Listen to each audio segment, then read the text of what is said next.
As organizations and their teams become more international, we need to take culture into consideration if we want to lead effectively. Erin Meyer, a researcher and seasoned human resource director, has created a framework of 8 different scales to assess where one places themselves in the greater cultural context of their colleagues and organization. By understanding where you are relative to others and the cultures you are operating in, you will be able to tweak your leadership style to create better outcomes. These are the 8 scales. Communicating. This scale measures where our culture places itself in terms of low or high context communication.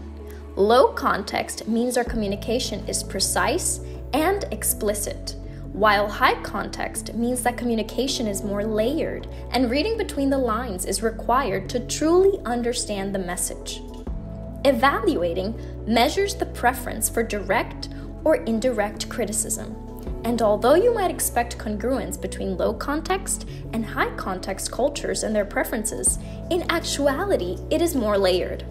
Even though the French are high context communicators in comparison with Americans, the French prefer a more direct and blunt approach to criticism than Americans do, who prefer feedback to be more soft, subtle, or diplomatic.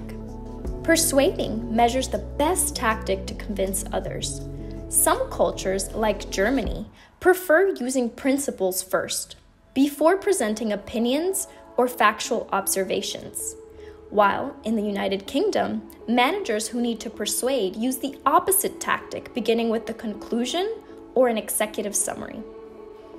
Leading measures the level of respect and deference of authority. Scandinavian countries are closer to the egalitarian side, where hierarchy is flat, while countries like Japan or Nigeria rank as being quite hierarchical. Deciding measures whether reaching a decision involves building up agreement amongst everyone involved, or whether it's simply the boss who makes the decisions and delivers them down the ladder. Here, too, there is no congruence with egalitarian and hierarchical cultures.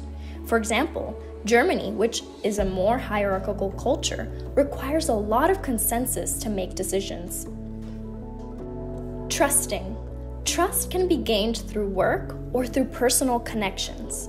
Cultures like the US and Germany rely on the business-related activities to build trust, while places like China or India secure trust by getting to know each other at a deeper and more personal level. Disagreeing.